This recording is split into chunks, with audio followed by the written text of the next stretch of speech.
عزتمند په اخترونو کې تعزیت ته ورتلل شریعت د دې په حق له فرمایي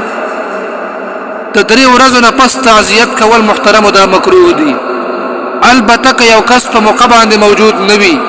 بلکې مسافر وي او د څه وخت پس راشي نو دته اجازه شته خو په اختر کې د مړي کور ته تعزیت د فار جمع کېدل مکروه دي دغه شان یو کس یو پیر تعزیت وکړو نو د دوباره تعزیت کول مکروه دي بلکې علماء د اختر پر ورځ دوباره تعزیت ته رسم قبیحه او بدعت سیئه ویلي په فتاوی دارالعلوم دیوبند کې خو تر دې پورې دا لیکل شوي دي که یو کس په اول ځل باندې خط په ذریعه باندې تعزیت وکړي نو د دې لپاره دوباره بالمصاحفه یعنی مخامخ تعزیت کول مکروه دي